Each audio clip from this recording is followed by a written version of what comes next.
guys, welcome back to Petrol Zone. So today I'm in something different. This time it's a BMW X5 30D X-Drive. It's actually an older model though, 2007. Good second-hand buy. Let's answer that.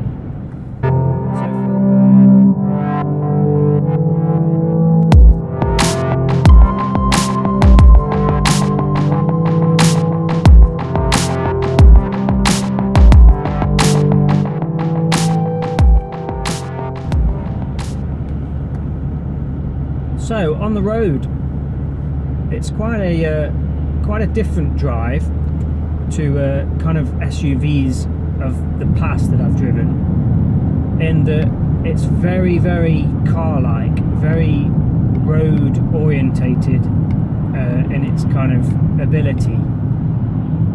Don't get me wrong, it's fast, it handles brilliantly for the size of it, but it's harsh. This is the SE model. It's got the optional sport suspension setup. It's also got the tow pack, and I don't know if the optional sport suspension comes with the tow pack, because it's got extra towing capacity. This one, it can tow 3,500 kilograms, and I think the standard one is 2,750. So I have a feeling when you get the extra towing pack, you get beefed up suspension for the back, and obviously then they've got to change the settings at the front as well to compensate. But you also got like a bigger fan or an extra fan for the engine cooling. I think they're the couple of things that they kind of add on. So it's good. I like it. The steering's fantastic. It's very, very stiff though, the steering. Like even at slow speeds, when you're trying to manoeuvre it, it's got a thick steering wheel, but it's quite stiff. But I think the plus side of that is when you are kind of having some spirited driving, it's quite a direct feel. It's good in that respect. The seats are brilliant. They hold you in place really well. Very comfortable. These ones aren't heated, unfortunately, and this time of year in winter in England, that's whoever bought this car brand new, ticking the options box, I think they got that wrong. They should have said yes to the heated seats, because leather, when it's cold in winter without heating, is bad. But it's not too bad at the moment. I've got the heater on full blast, and getting warming up nicely. So handling wise, like I said before, fantastic for the size of vehicle, really grippy. Permanent four-wheel drive on these. It's more of a kind of system that detects slip, I think, doesn't it, and puts the power to the wheel with the least grip to aid traction. But it's very, very good. You know, you've always got it there. You don't have to worry about sort of selecting it, like on certain kind of pickup trucks and things like that. You've got to manually select four-wheel drive when you want it, and then you're discouraged from using that in normal road conditions. On SUVs, it's always there when you want it, which is really useful. Now, I don't claim that an X5 is any good off-road. They weren't built for that. They're built for kind of towing, fitting things in, and obviously there's a kind of bias to the sporty side. And if you look at it in that way, then it ticks all the boxes. This one goes off-road now and again, not too extreme, just down the odd field, tows a horse box in a field, and it's pretty good at it. The combination of the big fat tyres and the kind of four-wheel drive grip means that the weight's spread quite well over the tyres. It's quite a fat spread, so it's a good sort of weight load, and it doesn't sink into the mud. So it's surprisingly grippy. Obviously nature can take over and physics take their course, and you can easily get it stuck. which is quite embarrassing in an X5, but it's not happened very often, let's put it that way. There's enough ground clearance. The only thing is, because it's got the kind of road bias sport suspension, it's pretty harsh on kind of uneven terrain. It's not made for it really, is it? Let's be honest. But it's capable if you know if you need it to be, and if you live down a dirt track or something like that, you can do it.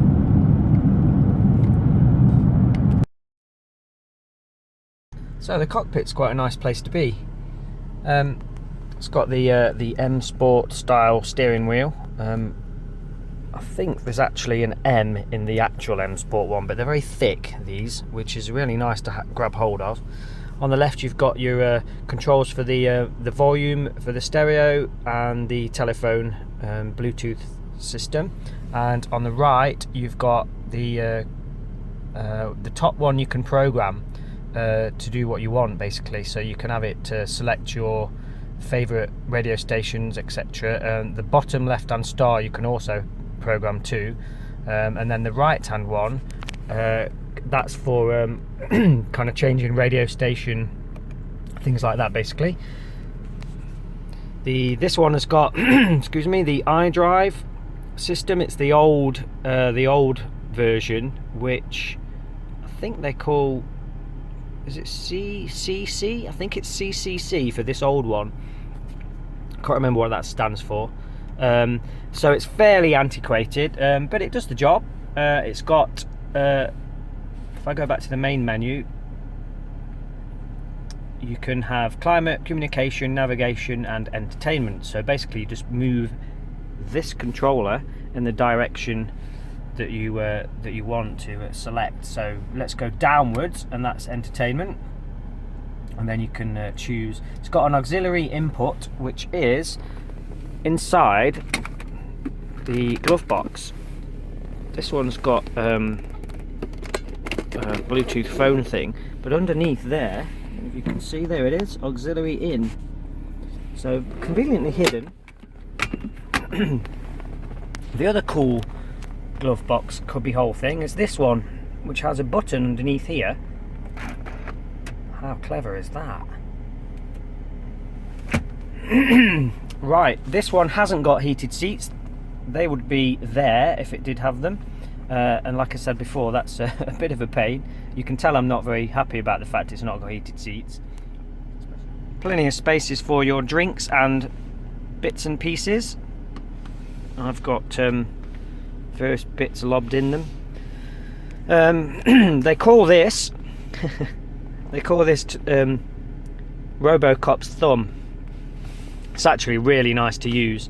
The control for the gearbox, standard gearbox system. All you can do is move it across to sport, and then on this model there isn't any paddles behind the steering wheel, unfortunately. So to change gear, I've got to physically move this forwards and backwards. As you can see down here, plus is backwards, minus down the gears is forwards, which seems probably the best way of doing it, actually. But it's really responsive. It's really good.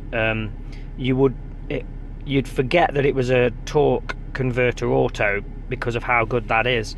The 2010 model onwards, I think, comes with paddle shift and an 8-speed auto, which is the bee's knees. So, but we're not talking about the 2010, we're talking about the 2007 model.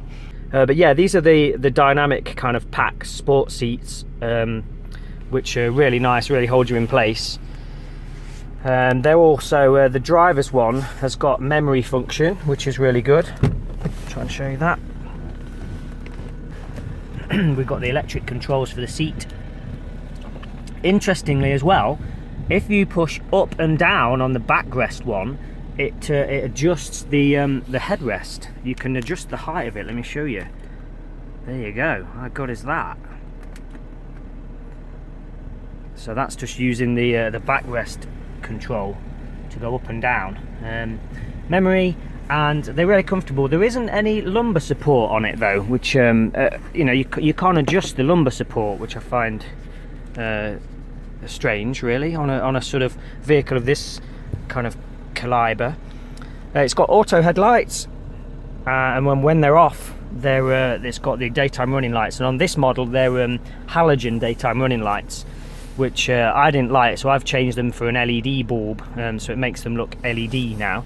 So I can show you that actually. We'll go around. So that's the bonnet release and the OBD port thing, and also the pedal. It's as you can see, typical BMW. It pivots from the floor, which if you're used to the ones that pivot from the kind of up inside here, they're it's quite a different sensation, but I prefer it, to be honest. It's nice.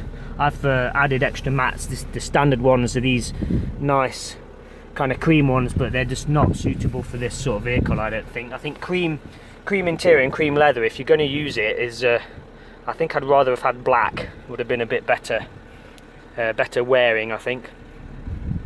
This hasn't got the upgraded stereo system. You can get Harman Kardon, and it normally says it on here on this tweeter speaker here, but this one hasn't got it. But I tell you what, for a standard sound system, it's pretty good. It's got built-in subwoofers under the seats, under the front seats, and it's a good quality sound system for considering it's the standard one.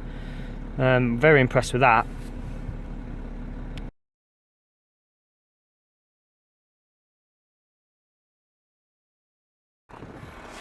Go around there. Please ignore the missing headlight washer. So I've got an LED one in at the moment, as you can see. The lights are pretty good on it, I must admit. What I've done is fitted this light bar on the front again, which really is amazing. So it looks a bit silly, but it's worth it. This one's got the 19-inch M Sport alloys on, the standard for the M Sport model. Again, I wonder if it comes with a dynamic pack, but normally the standard's 18-inch on these, and I think they're really good. I like the look of them. It's got the staggered setup as well, so the rear one is wider. This one has, what size is it? It's 2, 8, 5, 45, 19 on this, and the front is 2, 5, 5, 50, 19. So, and I think that they really do help the ride quality. It is quite bad on these, as we were saying before, but the smaller wheels are better. Got tow bar on this one. It's detachable, although this one has never been detached, and therefore it will not detach. The other thing that's on it, which is interesting on the tow bar, is they've got this. I've got this adapter, but it's got the BMW 13-pin setup. Well, it's not actually BMW. It's kind of the modern way now. BMW obviously put it on ages ago, so I've had to put this adapter on, which brings it back to the normal 7-pin trailer socket, which is good. Otherwise, you get with it like a small like loop of cable with an adapter built in, which you can use, but it's a bit, you have to end up sort of strapping it to the kind of tow bar or something like that. It gets in the way, so the little plug-in adapter's better. Good looking vehicles, these things, I must admit. I like them a lot. Looks really smart, especially in the grey, although this is very dirty, as you can see. Not surprising with the weather. You get the roof bars as standard, little spoiler. It's quite nice. This one's got the side skirts on it as well, side steps should I say, which I like. That makes it look pretty good. I'm tripping over the snow. They've actually got heated washer nozzles on these, which has been quite good. But what you must remember to do is put antifreeze in your washer fluid in this time of year.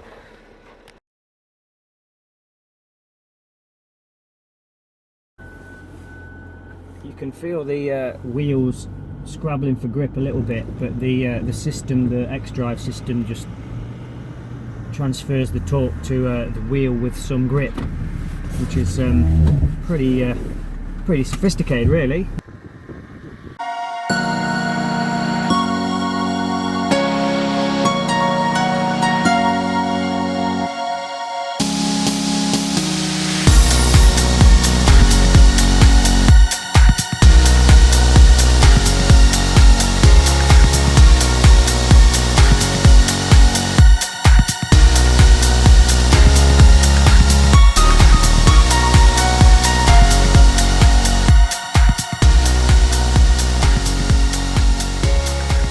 stop. Right, it's got hill descent control, so I'm going to hit that now. That should hold it at a certain speed. At the moment the dashboard's saying 5 miles an hour, so I can adjust that with the cruise control lever. So at the moment I'm just, yeah, I can feel it dabbing the brakes. We're just holding 5 miles an hour. It just keeps a nice kind of smooth descent on especially slippery stuff like this. I can feel this is very icy, and I'm on summer tyres as well, not winter tyres, so all the spinning you've seen so far is not bad considering we're on good quality performance summer tyres, fairly new ones I might add. Right, that'll do for hill descent. So we're better off in manual mode on the snow, so I can select which gear I want. So here's second gear, and it will just hold second gear for me now with the gear lever.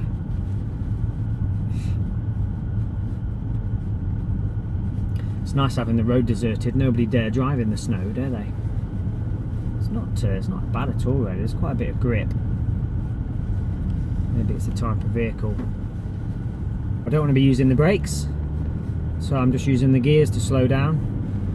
The four-wheel drive system on these is 60/40 bias towards the rear. In true BMW fashion, obviously they want to bias it rear, which makes it quite entertaining. Here's a clip of me having some fun in the snow. So it's yeah, as you can see, there's a little bit of rear bias there. Pretty good.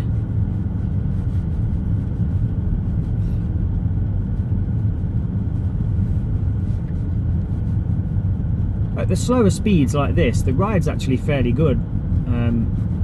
Feels quite comfortable. I'm loving these snow drifts. I dare say that if it wasn't for somebody coming and clearing the snow drifts, there's no way we'd get through here. But I've only passed one other vehicle on this road, and that one other vehicle was another X5. And they actually stopped and asked me if I was okay, and I said yes, I'm doing a YouTube video on the X5. They had winter tyres on theirs. Right, so now we're back onto the tarmac main road that's been gritted. So it's got a decent turn of speed, this thing, and a nice sound to it as well. There's it's a 6-cylinder, straight 6, 3 litre, standard of 231 horsepower. Pretty good really. Yeah, it definitely gives it a good turn of speed, good for overtaking, good for towing. That's the reason I've got it really, for towing and doing fun things like this, going and venturing out in the snow. So I don't know if you can sense, so we're on a pretty smooth road at the moment, sort of as like British roads can be, and it's quite harsh, you know, there's quite a lot of fidgeting going on. It's the steering's fairly straight though. I'm not having to do much correction or anything. It's not wandering just yet, but it likes to do that if it becomes a bit of a camber or uneven road surface. But it feels very planted. It's a lovely car to drive in that respect. It kind of feels sporty, and I like that about it. And then you have got that grip. You've got the traction with the four-wheel drive out of corners if you want to get spirited. You've got the really good sort of body roll control, so there's hardly any lean in the bends, which makes it feel sporty, and it aids the grip. You've got these fat tyres on, which are very expensive. However, they do their job. They're really good for well, they're good in two respects really. One for grip on the road, and two for spreading the load, spreading the weight of the car on the kind of mud or on the snow. It's pretty good for that. So I'll pick up the pace a little bit. It just picks up so quickly and so easily. Just been through a speed camera, so okay, so I'll pick up the pace a little bit. And what I'll do is I'll go back into sport mode, and do the gears myself. I get a bit more engine braking that way, and don't have to rely on pressing the brake pedal so often. And then in sport mode, it's got quite a good sort of throttle response from low down. So there's down a gear.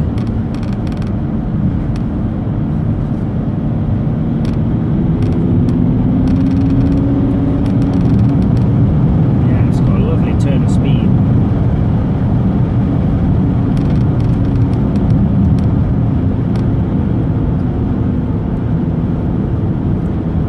Good fun, that, good fun. So that's the good thing about the X5, really. The fact that when you're in the mood, you can kind of put it into manual mode, have a bit of spirited driving and enjoy it, and it will respond. And a lot of SUVs, because they're set up for off-roading, they haven't got that capability. They can't do that. They're either one or the other. Now, admittedly, the X5's kind of gone more towards the road than it has the off-road side, so off-road it isn't that good. But as you saw before, it's you know, it's got some capability. I think the kind of deciding factor on that is the tyres. Like any 4x4, if you've got summer road sports tyres on, then it ain't going to be any good in the mud. Likewise, if you've got kind of all-terrain or mud tyres on, it ain't going to be any as good, say, on the road. So that's the compromise you make, isn't it, really? It depends on your lifestyle and what you need from the car. And if you want something that can tow well, give a good turn of speed and be sporty and entertaining to drive, and fairly good space. I mean, this is a 7-seater, although I've never used it, and I probably won't. But it's got that practicality. Then the X5's a good choice. If you need something that's going off-road a bit more regularly, then maybe you should consider one of the alternatives, like the Discovery or Range Rover. Well, I hope you've enjoyed the review, and I hope it's been useful to you. Thanks for watching. Don't forget to like and subscribe. See you on the next one.